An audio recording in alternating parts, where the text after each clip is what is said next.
Una de las grandes realidades del cristianismo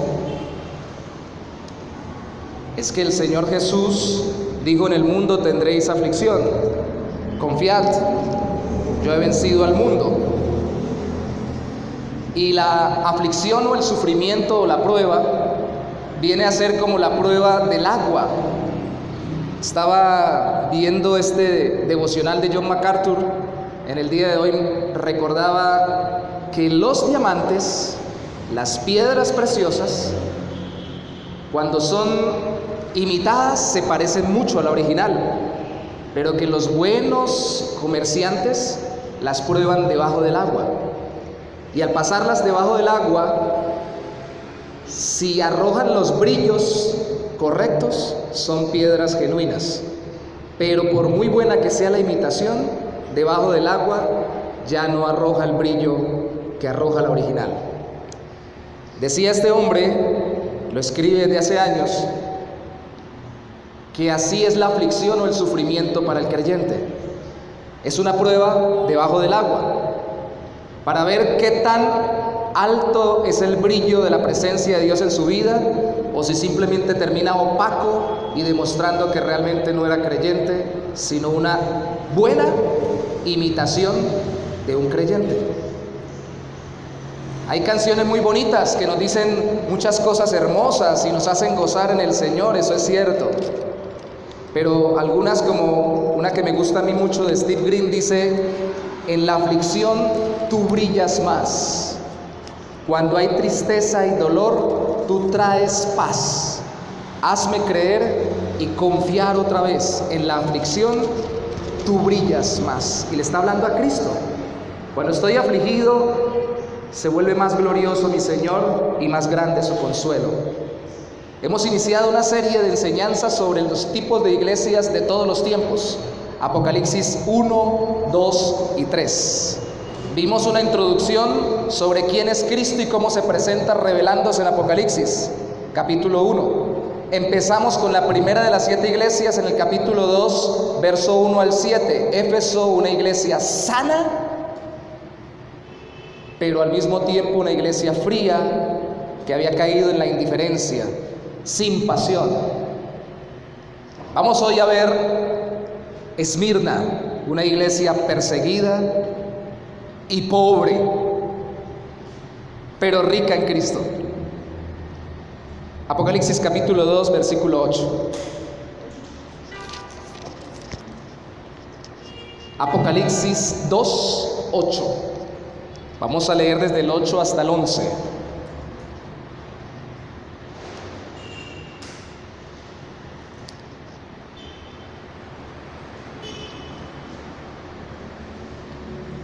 Dice así la palabra del Señor: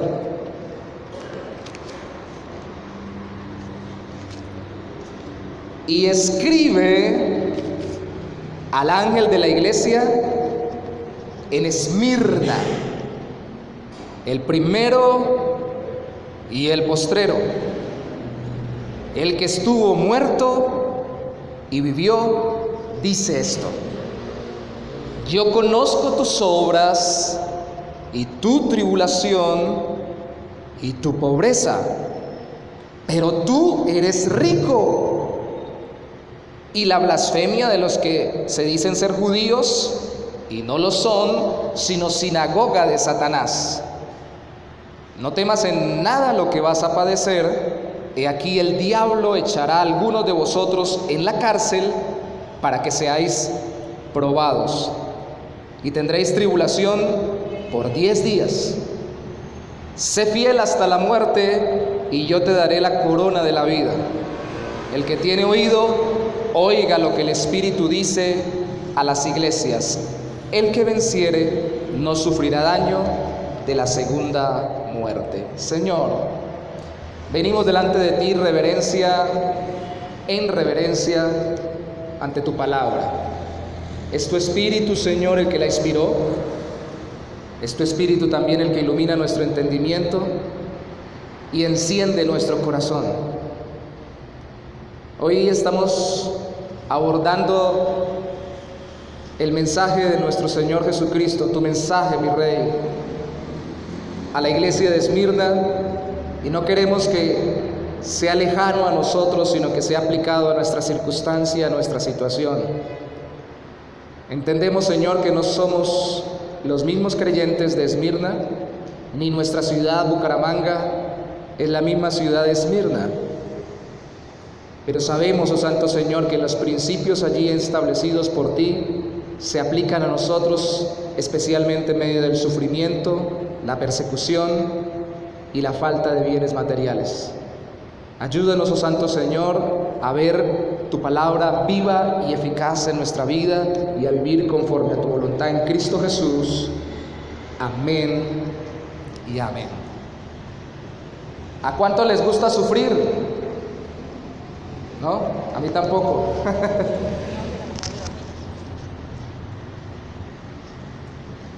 A mí tampoco. El sufrimiento no es el deseo de ningún ser humano. Es más, ni Cristo, el Hijo de Dios hecho hombre, quería sufrir. ¿Recuerdan el Getsemaní, cierto? Si es posible, pasa de mí esta copa, pero no se haga mi voluntad, sino la tuya. Cristo no muere porque tuviera un complejo psiquiátrico de masoquismo. Cristo muere porque su amor supera el deseo natural de cualquier ser humano, incluyendo el de él, por no sufrir. Su amor por el Padre, su amor por su pueblo. El sufrimiento llega con la caída del ser humano. Adán y Eva pecan y ustedes saben lo que sucedió después. Dios le dice al hombre: con el sudor de tu frente cosecharás. Vas a sufrir buscando el sustento. Y le dice a la mujer: los dolores de tus preñeces se multiplicarán. O sea, vas a dar a luz con mucho más dolor del que antes podías haber tenido. Y de hecho algunos eruditos piensan que eso también significa, tanto para el uno como para el otro, que la labor de padres iba a ser mucho más dura y difícil. Y al mismo tiempo habla el Señor de que Él se enseñoreará de ti y tu deseo será para tu marido. Y aunque es un texto de difícil interpretación, se dice que ahí es donde empiezan los conflictos matrimoniales. El uno queriendo aprovecharse de su rol para dominar con fuerza y la otra queriendo aprovecharse de su diseño para queriendo manipular y dominar a base de estrategias emocionales. Cada uno haciéndose daño, cada uno sin quererlo directamente sufriendo por el hecho de no estar en relación armoniosa con Dios por el pecado. Pero solamente el sufrimiento viene como castigo por el pecado o como consecuencia del pecado, o alguien puede sufrir sin que esté pecando. ¿Sí se puede o no se puede? Sí, Señor. Se puede, claro que se puede. Lea usted el libro de Job, y aunque Job reconocía que no era perfecto, Job no identificaba cuál era su pecado consentido o deliberado por el cual estaba siendo tan duramente probado. Y la Biblia también muestra que el sufrimiento ya no solamente viene como consecuencia del pecado, sino también viene como una herramienta divina para moldear, para que el alfarero nuestro, que es Dios, moldee nuestras vidas como el barro es moldeado por el alfarero, y para que nosotros seamos transformados cada día más a la imagen de nuestro Señor Jesucristo. Así que el sufrimiento es una herramienta también de la voluntad de Dios para depurar la fe cristiana y hacer que el creyente madure y sea más conforme a Cristo. Así que el punto no es si sufrimos o no sufrimos, porque todos sufrimos, hemos sufrido o sufriremos en algún momento. El punto es cómo sufrimos lo que sufrimos. Eso sonó como un trabalengua, ¿no? La realidad no es que suframos o no suframos. Y de hecho alguien dijo alguna vez, y lo voy a recordar varias veces en esta serie de las iglesias del Señor: con lo que traemos a la gente a la iglesia, con eso tenemos que mantenerla. Si traemos a la gente a la iglesia con la estrategia de ven a Cristo y no sufrirás más, en el momento en que sufran van a decir: me voy, me engañaron, me dijeron que si venía Cristo mi mujer ya no discutía, mi marido ya no era gruñón, mi patrón iba a ser mejor, en el estudio me iba a ir bien, nunca iba a tener una dificultad y nada me iba a salir mal. Entonces hubo una sobreventa, le llaman en el comercio, de lo que realmente es el Evangelio y lo que es el Señor. En el Evangelio no se nos promete no sufrir, se nos promete tener sentido en medio del sufrimiento y propósito para la gloria de Dios. El Señor es quien satisface, es decir, consuela al que sufre persecución y pobreza por mantenerse fiel a Él en medio de un mundo hostil que busca doblegar su fidelidad a Cristo. Estamos en la era donde le tenemos miedo a sufrir, donde le tenemos miedo a ser pobres, a ser feos, a ser poco relevantes, a que no nos miren, a que no nos tengan en cuenta. La era de la autoestima le llamo yo la era que vivimos. Está bien, tenemos que tener un concepto de nosotros como el que Dios nos permite tener por medio de la palabra en Cristo, pero la Biblia dice que no tengamos más alto concepto de nosotros mismos. Y a veces tenemos tan alto concepto que consideramos que no debemos sufrir. Y eso es lo que nos lleva hoy a la iglesia de Esmirna. Una iglesia que sufrió. ¿Cómo es el mensaje de Cristo a una iglesia que sufre? ¿Cómo la trata? Empecemos por su saludo, capítulo 2, versículo 8. Y escribe al ángel de la iglesia en Esmirna, el primero y el postrero, el que estuvo muerto y vivió, dice esto. El saludo de Cristo es el de alguien que venció el sufrimiento de la muerte. ¿Se dan cuenta lo que hace el Señor con nosotros? Se acerca no como indiferente, sino como alguien cercano a nuestro dolor. ¿Cuál es el problema de la muerte? Dijo alguien alguna vez: yo no le tengo miedo a la muerte, le tengo miedo a la forma como me muera. ¿Y a qué tanto sufro mientras me estoy muriendo? ¿Cuál es el dolor de la muerte? De acuerdo a Corintios capítulo 15, el dolor o el aguijón de la muerte es el pecado. Y hay un dolor, un tormento especial en medio de la muerte por nuestro pecado y por el sentimiento interno de que voy a encontrarme con un Dios que conoce mi corazón y que entiende cuáles son mis pecados. Y hay un temor de todo ser humano de morir precisamente por ello. Pero el Señor le escribe como alguien cercano, como un Cristo que sufrió la amargura de la muerte. Pero antes de adentrarnos en el autor, en esta característica que ya la vimos en el capítulo 1, recordemos un poquito quién era Esmirna. La iglesia en Esmirna no era la iglesia de Bucaramanga.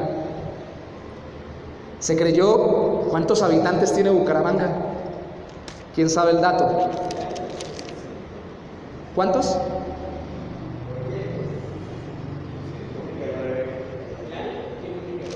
¿1 millón? El área metropolitana. Ok. O sea, incluyendo Florida Blanca y Girón. O sea que Bucaramanga pura debe tener como unos 600, 500, la mitad más o menos. Esta ciudad, Esmirna, que fue una de las principales de la costa del mar Egeo, junto con Éfeso, competía con Éfeso, que fue la que vimos la semana pasada, en grandeza y gloria. Esmirna llegó a tener, se cree, aproximadamente 250,000 habitantes. Para ese entonces, una ciudad muy grande. Muy grande. Esmirna, su nombre en griego, Esmirna, es lo que se traduce en el griego, del griego al español, la esencia aromática que llamamos mirra. Esmirna es mirra. Su nombre significa mirra, pero en ese momento lo que menos hacía era sufrir amargamente, como lo era la esencia aromática, la mirra, que es amarga.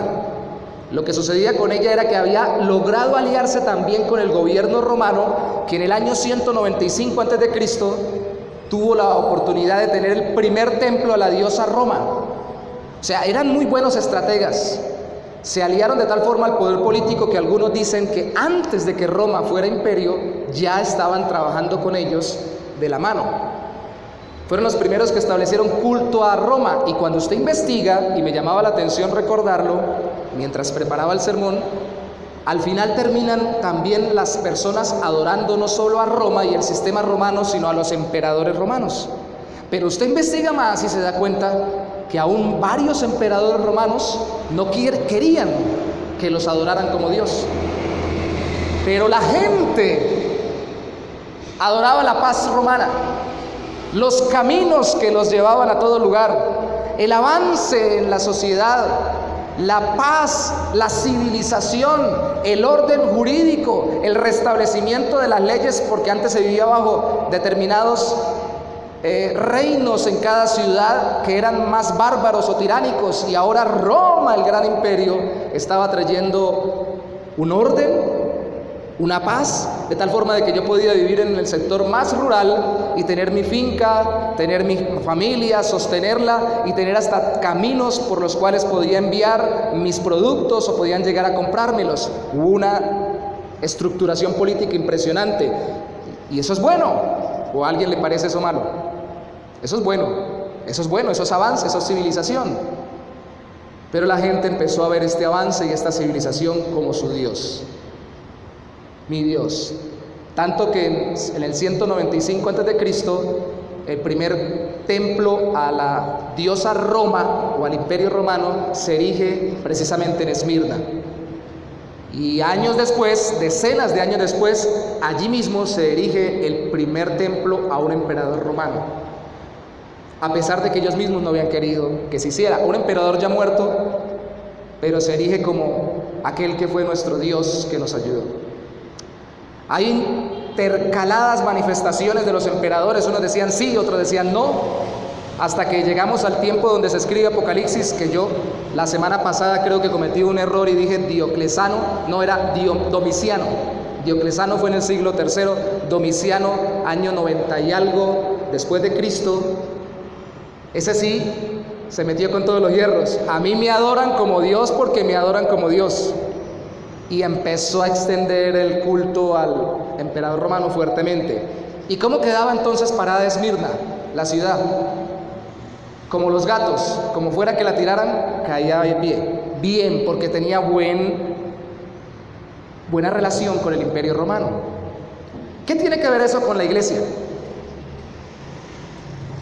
Pues hermanos, pronto veremos que precisamente esa buena reputación de Esmirna, esa alianza con el imperio romano, fue utilizada por los enemigos de la iglesia para perseguir a la misma iglesia. A veces pensamos que cuando las situaciones son muy buenas, definitivamente no vamos a sufrir, porque de hecho la Biblia nos manda que oremos por los gobernantes para que vivamos quieta y reposadamente. Pero no hay ninguna circunstancia que nos garantice que no sufriremos. Cuando las circunstancias son muy duras, puede haber sufrimiento y es lógico, pero cuando son muy buenas, también lo puede haber. Este es el Cristo que sufrió la amargura de morir, y hablábamos de que Esmirna significa mirra. Vaya conmigo a Mateo capítulo 2 versículo 11. Sabe que la mirra caracterizó simbólicamente la vida de Cristo. Mateo capítulo 2 versículo 11 se nos dice que una de las cosas que le ofrecieron al Señor fue que al entrar en la casa, vieron al niño con su madre María y postrándose lo adoraron, y abriendo sus tesoros le ofrecieron presentes. Oro, ese bueno, nos gusta el oro, vale. El incienso huele rico, pero también mirra, de una manera profética, dicen algunos, mostrando que él sería, como lo dice el Antiguo Testamento, varón de dolores, experimentado en quebranto. Que su obra para salvarnos de la aflicción eterna iba a ser por medio de su aflicción en vida, a través de su vida y de su muerte para darnos salvación. Vaya conmigo a Marcos capítulo 15, versículo 23.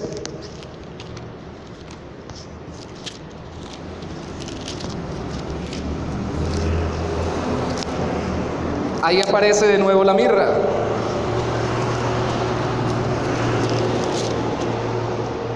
Dice el versículo 23, y le dieron a Cristo en la cruz a beber vino mezclado con mirra, mas él no lo tomó.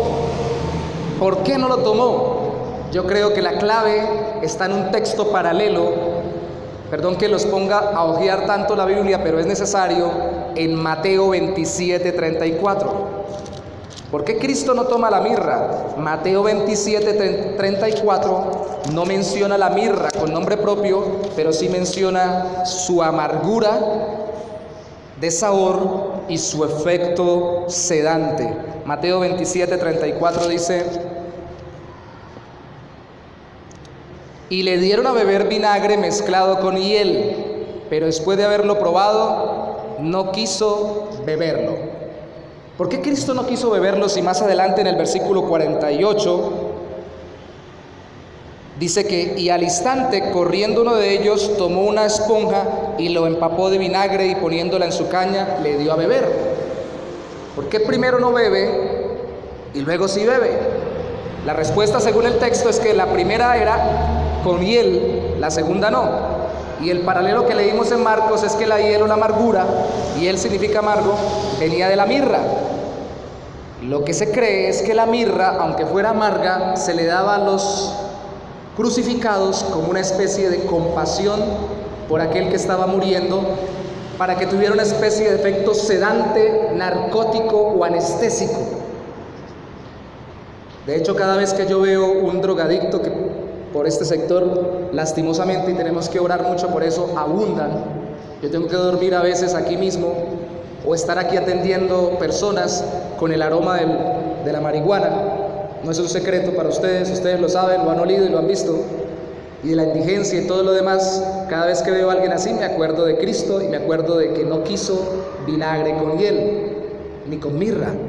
Porque el efecto narcótico es el que me aleja de la realidad y disminuye mi experiencia de dolor. Y cada persona que de una u otra forma se adicciona, sea un juego, sea una sustancia, sea un deporte, sea una relación, sea lo que sea fuera del Señor, por lo general lo hace para escapar del sufrimiento que está viviendo, sea de cualquier tipo. Y lo hace con todas sus fuerzas porque escapa de la realidad del sufrimiento que percibe para sí mismo en ese instante. ¿Y qué hizo el Señor? El Señor dijo: sí, pásenme un poquito de esa mirra porque esto está muy duro. La rechazó. Recuerden, hermanos, que el Señor no solamente es el que obró perfectamente salvación por nosotros, sino que también al mismo tiempo es nuestro ejemplo a seguir ahora que ya somos salvos en Él. Muchas veces nosotros queremos alguito de mirra en medio del sufrimiento y en medio de las dificultades que Dios nos está pasando. Y es cierto que no debemos ser adictos a sufrir, masoquistas, pero tampoco debemos ser adictos a nunca sufrir. El Señor nos ayudará a soportar las dificultades y las pruebas. Él es varón de dolores, experimentado en quebranto. Juan capítulo 19, Evangelio, versículo 39. Es muy importante que dejemos aquí clara la base para que entendamos que el sufrimiento no es ajeno ni a Cristo ni a su pueblo. Juan 19, 39 dice: también Nicodemo, el que antes había visitado a Jesús de noche, vino trayendo un compuesto de mirra y de aloes como 100 libras. De hecho, la mirra estaba mucho más ligada no solamente a la amargura para narcotizar, sino también a la capacidad de embalsamar como una de las sustancias predilectas por los judíos para preparar sus muertos al sepultarlo. Y esta es la sustancia que caracteriza a nuestro Señor. La película se llama Nacido para morir. Si alguien nació con la certeza de parte de Dios de que debía llegar un día en que muriera y entregara su vida por los demás, fue Cristo. Y nosotros deberíamos tener la certeza de que nacemos no para sufrir específicamente, sino para vencer el sufrimiento, no siendo librados de él, sino pasando por medio de él para la gloria de Dios.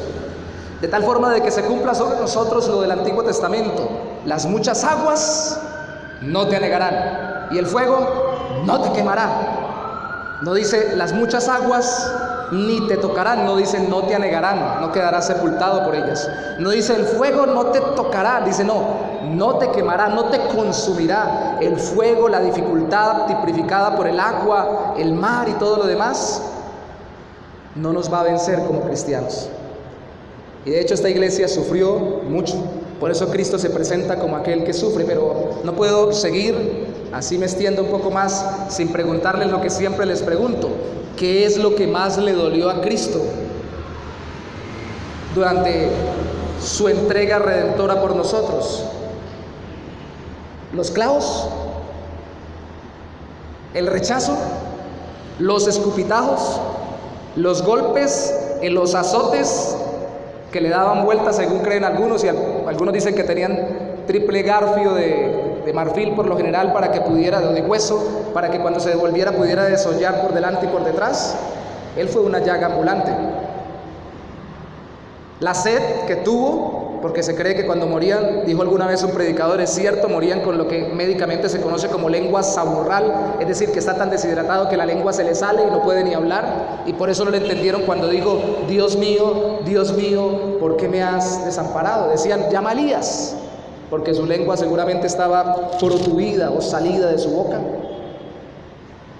¿Eso físico fue lo que más le dolió a él? ¿Qué fue lo que más le dolió? La separación, dice mi hermano. ¿La separación de qué?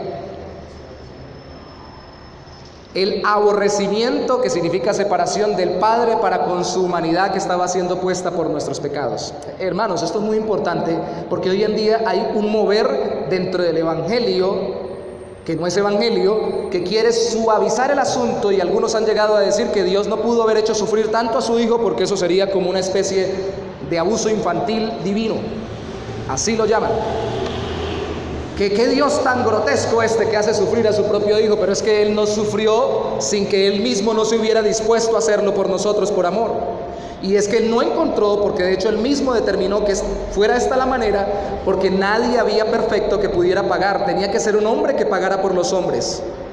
Y tenía que ser más que un hombre, tenía que ser Dios mismo, porque Dios mismo es el único que puede dar perdón efectivo y real para nuestras vidas. Tenía que ser Dios hecho hombre, su propio Hijo, nuestro Señor Jesucristo. Así que no había otro camino, y Dios así lo había estipulado. Esto no se trata de cuánta sanguinaria y malévola hazaña, como lo pintan algunos, y estuvo el Padre sobre el Hijo para que Él tuviera que clamar: Dios mío, ¿por qué me has desamparado? Se trata de qué tanto amaba al Padre, y en ese asunto también se involucró el Hijo. Qué tanto amaba al Hijo nuestras vidas, que Él se sacrificó a sí mismo por nosotros. Algunos ven solo el extremo del sufrimiento, pero yo también veo, como lo muestra la Biblia, el extremo del amor. Se entregó a sí mismo.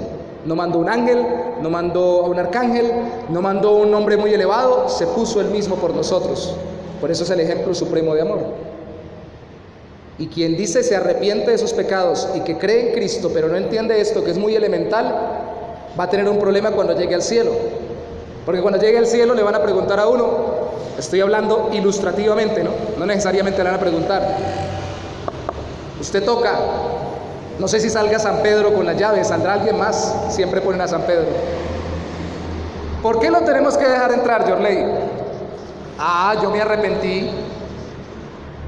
arrepentí, hice muchas cosas malas y me arrepentí. Listo, hay que arrepentirse por sus pecados, es un mandato bíblico, arrepentirse y creer en Cristo. Bueno, yo también creí en Cristo. ¿Y qué creía usted en Cristo? No, pues que Cristo vino y murió por mí, pero yo también, pues yo hice lo que tenía que hacer, ¿no? ¿Y qué tenía que hacer usted? No, ayudarle ahí, porque él solo no podía. ¿Cómo así? Al fin, ¿él murió en reemplazo suyo, o usted se inspiró en esa obra de él para vivir como Cristo? No, yo me inspiré y le colaboré, porque si uno no hace las cosas que uno tiene que hacer, es cierto que tenemos que hacer, pero no es cierto que entraremos por lo que nosotros hacemos, solo entramos por la obra de Cristo. No sé si lo explico hasta aquí. Él no sufrió dándonos un espectáculo de cómo sufrir. Él sufrió efectivamente pagando bajo la copa de la ira de Dios por nuestros pecados. De hecho, el Cristo que sufrió, no solo sufrió la amargura de la muerte, que consiste específicamente en el pecado o en el sufrimiento por el pecado, en el caso de Él, no por el de Él, sino el castigo por el pecado nuestro, sino que también venció la muerte en su propio terreno. Dice el versículo 8 del capítulo 2, estuvo muerto ahí. Apocalipsis capítulo 2, verso 8. Estuvo muerto y vivió. O sea, yo pasé el tormento de la muerte y lo vencí. Con la misma muerte vencí la muerte. Su sufrimiento fue por la copa de la ira divina y por eso pudo vencer la muerte. Nadie nunca lo había hecho. Usted busca en su casa luego y lee el episodio en Marcos, en Mateo, donde especialmente a Cristo se dice que tenía tal angustia antes de pasar la muerte que precisamente le dice: estoy angustiado hasta la muerte. Le dice a los discípulos: acompáñenme a orar.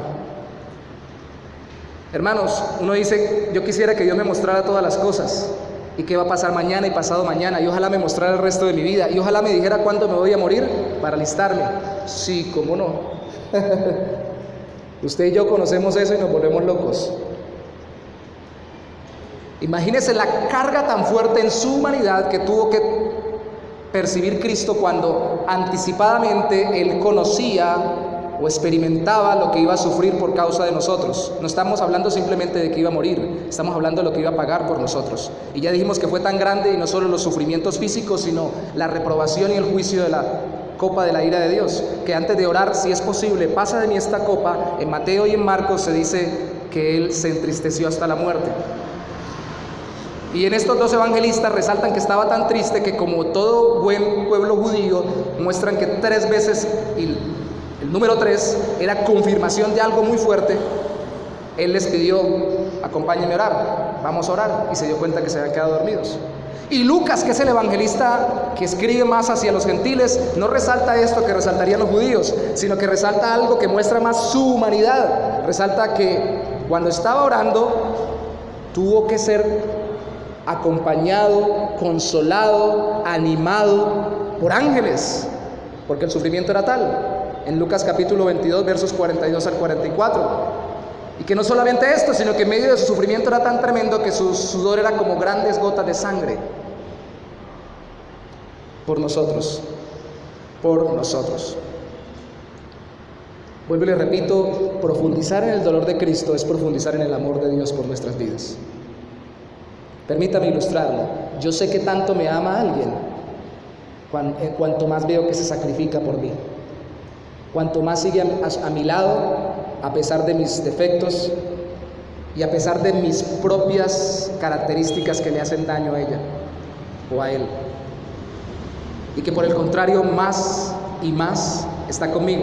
Y no estamos hablando de un amor idolátrico como una obsesión compulsiva. Estamos hablando de un amor consciente que no niega lo que tiene el otro, sino que lo ama para ayudarlo a cambiar y ser conforme Dios quiere que sea. Por eso yo sé quién me ama y quién no me ama. Y yo lo he dicho varias veces aquí, una de las cosas, abro un espacio chiquitico aquí de mi intimidad. Una de las cosas, yo que no soy muy romántico, que le digo a mi esposa en medio de mi romanticismo es: gracias por estar conmigo. Eso es todo. Gracias por estar conmigo. Porque yo ya no estuviera conmigo. Yo ya me hubiera dejado.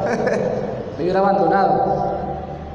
El amor se ve en la capacidad de sacrificio por el ser amado. Y entre más grande es el ser, estamos hablando del Hijo de Dios, creador del universo y quien sostiene todas las cosas, más grande es el sacrificio.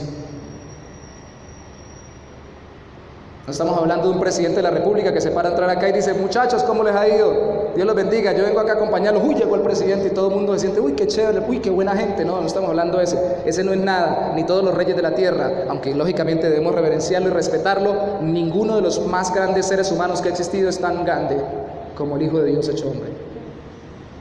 Así que por eso dice la Biblia: de tal manera amó Dios al mundo que ha dado a su Hijo unigénito. Así de grande el sacrificio, así de grande el amor. Ese es el saludo de un Cristo vencedor de la muerte, del sufrimiento de la muerte. Ahora, el elogio. ¿Recuerdan ustedes que dijimos que en cada carta había un elogio y una crítica? Porque cada iglesia tiene algo que mejorar y algo que debe afianzar porque lo está haciendo bien. Pues esta iglesia no tiene críticas, solo tiene elogios y reconvenciones a partir de ese elogio. Versículo 9. Yo conozco tus obras y tu tribulación y tu pobreza, pero tú eres rico, y la blasfemia de los que se dicen ser judíos y no lo son, sino sinagoga de Satanás. Es el elogio de Cristo por ser rico en consuelo, por hallar riqueza en la compañía de Cristo a pesar de ser perseguidos y pobres. El sufrimiento que ellos tenían era porque, de acuerdo a ese versículo que leímos, había una sinagoga de Satanás. ¿Cómo es una sinagoga de Satanás? Una sinagoga donde el que dirige es un sacerdote satánico, donde se pintan de negro y ofrecen de sacrificio ofrecen gatos negros y pelos de rana y una cantidad de cosas más. No. ¿Por qué sinagoga de Satanás? ¿Qué significa eso? Ahí lo explica el texto. Dicen ser judíos, pero no lo son. Ahora, ¿no eran descendientes de Israel, especialmente de Abraham, Isaac y Jacob? ¡Sí! Lo que se cree históricamente hablando, recuerden cómo dijimos que Esmirna estaba bien acomodada con el Imperio Romano. Siempre que se levantaba el culto al emperador, los que eran eximidos por conveniencias, porque tenían muy buen roce con las cuestiones del gobierno romano, eran los judíos. Y siempre caían también parados. Ellos no se les exigía, por lo general, algunas veces en la historia sí, pero por lo general Roma no les exigía que ellos adoraran al emperador como un dios. Pero ellos que tenían ese privilegio, los judíos, tenían una hazaña, históricamente hablando, contra el pueblo de Israel, contra el pueblo de la iglesia, perdón. Siendo pueblo de Israel en la carne, iban en contra de la iglesia. Y lo más seguro, de acuerdo a muchos eruditos, es que sencillamente los denunciaban y hablaban de ellos ante los emperadores romanos. Muy parecido a lo que pasó con Cristo. Recuerdan ustedes que a Cristo no lo pudieron crucificar los mismos judíos, tuvieron que matarlo los romanos. Y por lo que dijeron los judíos, los líderes judíos. Entonces, ¿cómo era ese sufrimiento a manos de los judíos? Sencillamente ese sufrimiento era porque aprovechaban su posición social privilegiada. Así también podríamos sufrir hoy. ¿Estamos siendo martirizados nosotros? ¿En estos días mataron a alguno de nuestra iglesia? No, ¿cierto? Ni de las iglesias que conocemos. De hecho, estamos en tal posición que precisamente por estar tan bien y sin persecuciones físicas, nos volvemos muy sensibles a cualquier circunstancia o situación. Cuando uno está siendo muy duramente maltratado, tiende a pensar que nunca habrá algo de consuelo y se afianza en el hecho de que simplemente el Señor esté con nosotros, depura la fe. Pero cuando uno casi nunca lo persiguen, lo maltratan, lo insultan, se burlan de uno por ser creyente, ni lo echan del trabajo, ni lo presionan para no darle cosas o no venderle carne en el mercado, como podía pasar con ellos con respecto a los cultos idolátricos, o los presionan para que no prediquen el evangelio, o si no lo van a denunciar con los romanos, como si los cristianos que ofrecían o que decían que cenaban el cuerpo y la sangre del Señor fueran una especie de caníbales para que los romanos vinieran contra ellos, o si no nos denunciaran a nosotros como los denunciaban a ellos en ese entonces, diciendo de que ellos no adoran al César. Entonces estos que no quieren adorar sino a Cristo son enemigos del Imperio Romano, y así seguramente lo denunciaban los judíos. Si pasara todo eso con nosotros, tal vez nosotros estaríamos más caminando con el Señor, pero como no pasa, entonces nos volvemos la era de la sensibilidad. Somos la iglesia delicada. Estamos en la era de la autoestima, ¿sí o no? Estamos en la era de las iglesias donde dicen: yo me fui a la iglesia porque el pastor no me saludó, no porque me persiguió una turba del partido político de momento a causa de que me iban a matar por confesar a Cristo, sino porque sencillamente el pastor no me miró, o no me visitaron más seguido, o no me congrego porque es que es tan difícil, eso me queda lejos, como a 10 cuadras. Vivimos en una era de tal comodidad que los sufrimientos para nosotros se vuelven cosas muy pequeñitas, detalles muy sencillitos, y nadie quiere decir que realmente no lo suframos. Recuerdan lo que dije al principio: el problema no es lo que sufrimos, sino cómo sufrimos lo que sufrimos. ¿Qué tal que el pastor sí me haya mirado feo? ¿Qué tal que sí haya tenido una dificultad dentro de la iglesia con algún hermano? ¿Qué tal que sea real? Sí, puede ser real, pero ¿cómo sufres lo que sufres? ¿Cómo lo afrontas? ¿Con qué corazón? ¿Cómo lidias con ello delante de Dios y con los hermanos? Se dan cuenta de que somos muy sensibles. ¿Sabe qué es lo que pasa con nosotros como seres humanos? Perdón, pongo una ilustración yo trabajo en lo secular, lo saben, con una empresa que distribuye medicamentos homeopáticos. Y el jefe es tan buena gente, tan buena onda, que a veces cae mal. Una muchacha me decía, Jorley renunció, es que yo no sé, con un jefe así, no sabe uno si, como vive sonriendo y hablándole bonito a uno y todo se lo dice de buena manera, no sabe uno si está haciendo las cosas bien o mal. De tal forma de que en cualquier momento le dice, tú eres muy especial, tú eres muy importante para nosotros en esta empresa, tú has sido valiosísima para nuestra institución, tienes buenas estrategias y nos has ayudado mucho. Y uno está contento porque piensa que le va a dar hasta un ascenso y le dice, pero debemos cancelar tu contrato. Dijo alguien alguna vez, lo echó, pero lo echó diciéndole palabras bonitas. Entonces no sé, decía ella, que renunció de la empresa, no sé si realmente estoy bien o estoy mal. En cambio, cuando tengo un jefe de esos huraños que son malgeniados, que son terribles, uno sabe que cuando empieza a gritar y se vuelve loco, hay que corregir algo. Pero cuando no sabemos. Y a mí también me pasa. Entonces uno empieza a ver, lo trata tan bonito que cuando algo no es conforme a la voluntad de uno, en el caso mío en la empresa, entonces internamente se me dispara el automático carnal y pienso, pero ¿qué está pensando este señor? Que por hablar bonito y que por hacer todas las cosas bien chéveres, entonces puede hacer lo que él quiera, ¿eso no va ahí? Y tengo que venir delante del Señor y decirle, Señor, qué cosa, ¿no? Lo que para mí era un privilegio, ahora es un derecho. Es decir, lo que antes veía como tan bueno, que me trate tan bien, ahora lo estoy utilizando como base para poder rápidamente cuestionar lo que me digan. Y nos volvemos hipersensibles.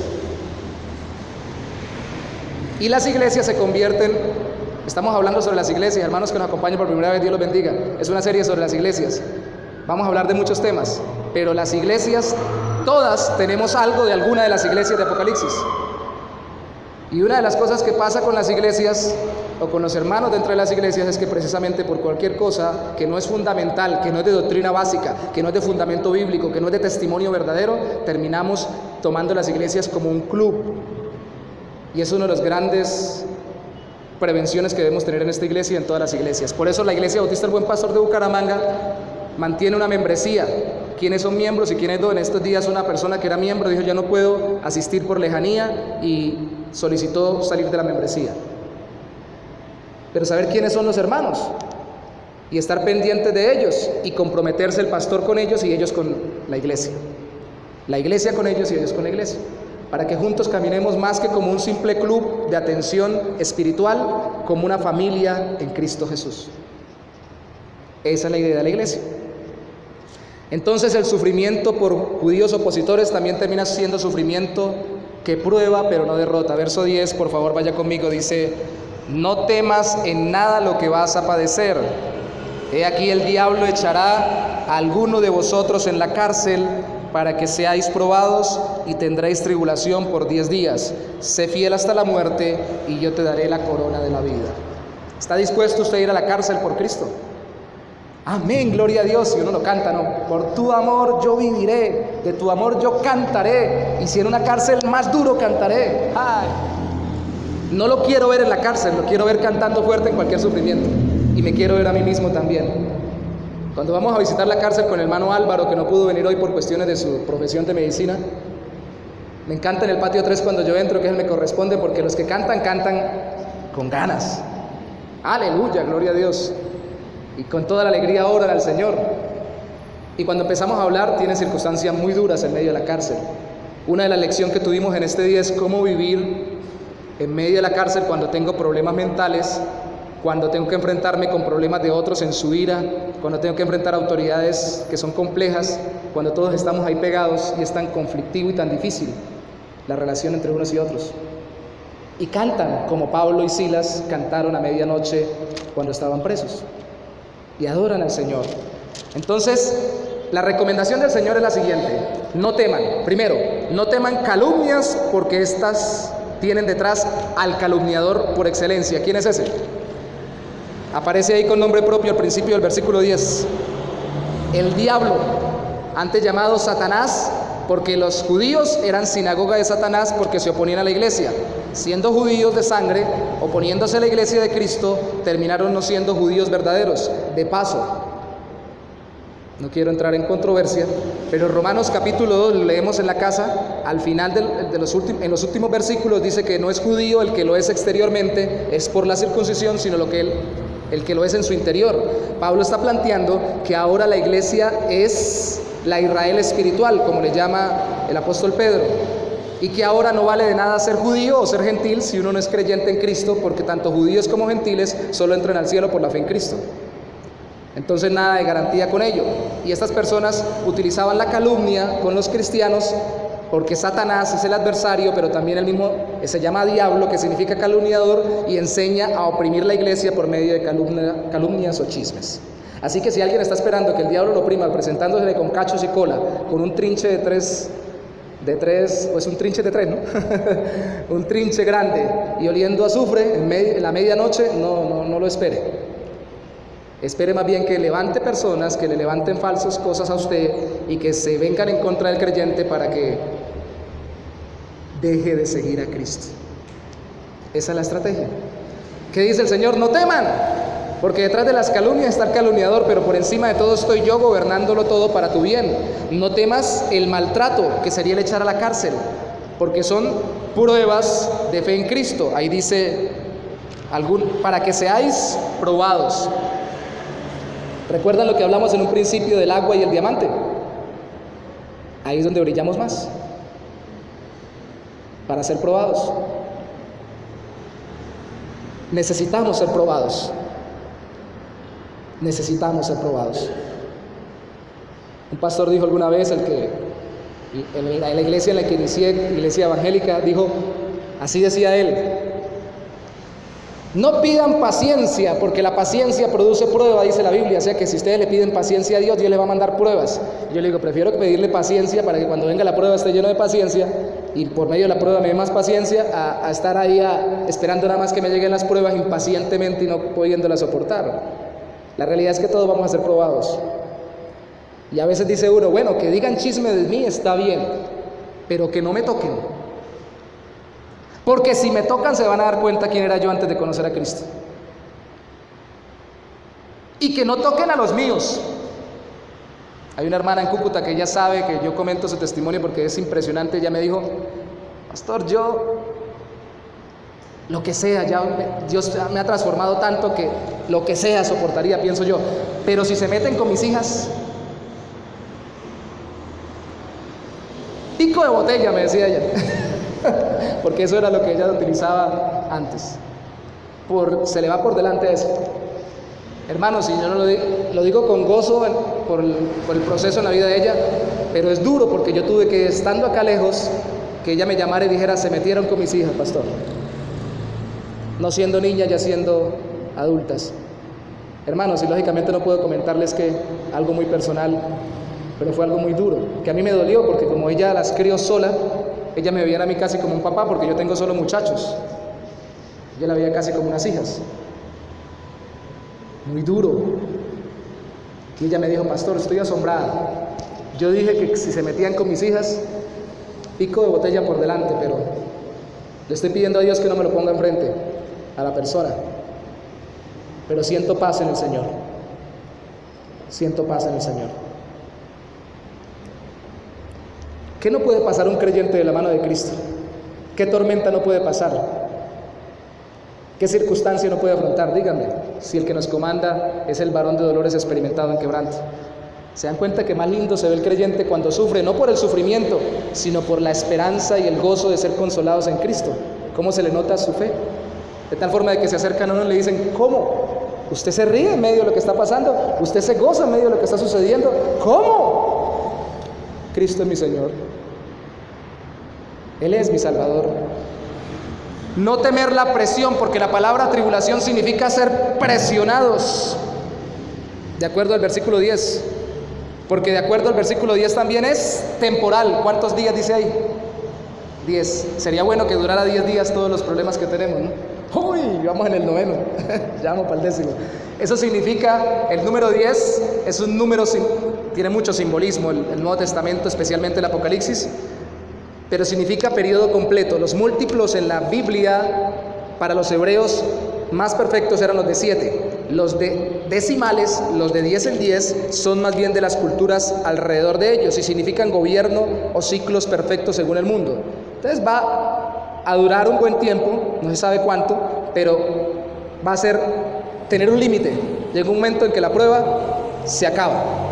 Algunos han dicho que esto, los historicistas que ven en Éfeso la primera iglesia, la iglesia primitiva, en Esmirna la iglesia cuando ya empieza a ser perseguida, y así sucesivamente en Pérgamo la iglesia cuando se contamina con la religiosidad que le produce la alianza con Roma y todo lo demás, dicen que estas 10 días simbolizan las 10 persecuciones grandes que hubo de parte del Imperio Romano contra los cristianos hasta el tiempo de Constantino, cientos de años después.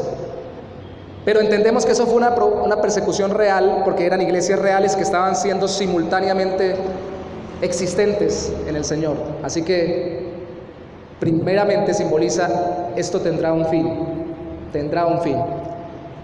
Así que no temer ser fiel hasta morir, porque el premio, ¿cuál es? La vida eterna. La palabra corona aparece ahí, verso 10, sé fiel hasta la muerte y yo te daré la corona de la vida. ¿Qué me puede quitar el mundo? Si me quita la vida, si me mata, ¿qué? Si mi Salvador dijo, no temáis a los que matan el cuerpo, más bien temed a aquel que puede echar el cuerpo y el alma en el infierno. ¿Quién es ese? No es el diablo. Una pista, no es el diablo.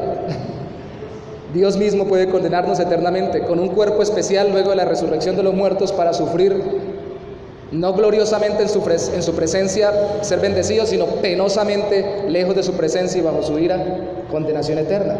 A ese es el que hay que temer reverentemente y servirle con todo el corazón, porque nos ha salvado y amado, siendo nuestro juez, ahora es nuestro Padre por medio de Cristo Jesús. Entonces, déjenme darles un ejemplo si me alcanza el tiempo. Policarpo, ¿cuántos saben quién es Policarpo?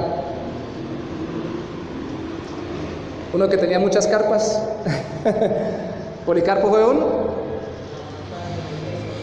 uno de los que le llamamos padres de la iglesia después de los discípulos, de los apóstoles. Dicen que fue discípulo de Juan, eso dice Ireneo y otros escritores, que aprendió a los pies de Juan, el apóstol, el que escribió el Apocalipsis. Se cree que sería, recuerda que hemos hablado que muy probablemente, si no el pastor principal, los pastores en conjunto de esas iglesias, de esa ciudad, eran los que apuntaba a Cristo cuando decía, escribe al ángel de la iglesia, en este caso al ángel de la iglesia en Esmirna. Se cree que él sería el ángel porque en el año 155 fechan unos, otros 160 y algo fechan otros. Después de Cristo, Policarpo es llevado al sacrificio, al martirio, porque como tenía que hacer cada persona que vivía bajo el Imperio Romano, tenía que decir, César es el Señor, ofreciendo incienso, una pequeña ceremonia cada año, una vez. Ya después usted se podía ir a ofrecerle sacrificios a los dioses que quisiera, pero él no quiso hacerlo. Y cuando lo hace, entendemos que ya tal vez era pastor u obispo en Esmirna, cuando se escribe la carta de Apocalipsis, a Esmirna en Apocalipsis, porque le dicen, ¿no entiendes que te puedo matar? Niega a Cristo. Y él dice, ¿por qué voy a negar a Cristo? 86 años le he servido y él no me ha hecho sino bien. ¿Cómo voy a negar a mi Señor y mi Salvador? Le dice al emperador del momento. O sea que, hagan cuentas, al final del siglo I, él era uno de los que estaba recibiendo esta carta. Es un ejemplo vivo de lo que pasó. Cristo les avisó. Y un ejemplo vivo es Policarpo. De hecho, después le dijo el emperador, tengo aquí fieras, si no niegas a Cristo te las voy a echar, en mis palabras. Y él se negó y dijo, voy a decirlo explícitamente, si se me acusa de algo es porque yo soy cristiano. Y le dijo, creo en Cristo y no voy a adorar a otro que no sea Cristo, dio a entender. Entonces, después de haberlo amenazado, le dijo, como no has hecho caso ni de las fieras, entonces vas para la hoguera. Y adivine quiénes eran los primeros que traían leños para quemar a Policarpo. Los judíos. Quemar este hereje. Los que más traían leños según los historiadores de la época. Y Diocleciano muere quemado en la hoguera. Es por eso que si Diocleciano tuvo tal serenidad para ir a la hoguera, y muchos han muerto con tal serenidad confiando en Cristo, decimos que el sufrimiento que tuvo Cristo fue por la ira del Padre sobre Él, por nuestros pecados, porque Cristo no puede ser mucho menos valiente para enfrentar el sufrimiento que nosotros, que no somos el Hijo de Dios. Y es por eso que entendemos también que el Señor nos manda a no temer ser fieles hasta la muerte. Y claro, la mayoría de nosotros no va a ser muerto por causa de Cristo. Va a morir de una enfermedad o de otra. No le estoy deseando la muerte, hermano, a ninguno. Pero créame, para ir al cielo hay que morirse primero y luego si nos resucitan. O sea, que si piensa que no se va a morir, le adelanto, la Biblia no dice eso. Ahora, yo sé que hay movimientos, luego los trataremos. Cuando tratemos la iglesia de la Odisea, el contraste entre Éfeso se contrasta con Pérgamo y Tiatira por las falsas doctrinas que Éfeso rechazaba, Pérgamo y Tiatira consentían. Pero el contraste de esta iglesia de Esmirna está con ¿qué iglesia? Con la Odisea. Esmirna era pobre por confesar a Cristo y la Odisea tenía, como dice el del programa de televisión, billetico a la lata. Tenía muchas riquezas, tenía oro, de acuerdo a lo que dice la misma Biblia. Entonces, lo que enseña aquí la Biblia, lo que enseña aquí la palabra de Dios, es que aunque yo no vaya a ser muerto por causa de Cristo, debo estar dispuesto a entregar mi vida por causa de Él. Escuche esto, hermano, muy importante. Hay cosas en su vida, vamos a la aplicación práctica con nosotros, que demandan que usted rinda su vida a Cristo. No solamente tentaciones a las que usted sucumbe y yo también, sino también decisiones que debe tomar por amor de Cristo. Y cosas a las que no solamente debe renunciar unas, sino que debe asumir otras por amor de Cristo. Así lo que venga sea persecución sobre su vida. Así lo que venga sea aflicción y así lo que vaya a sufrir sea despojo de sus bienes.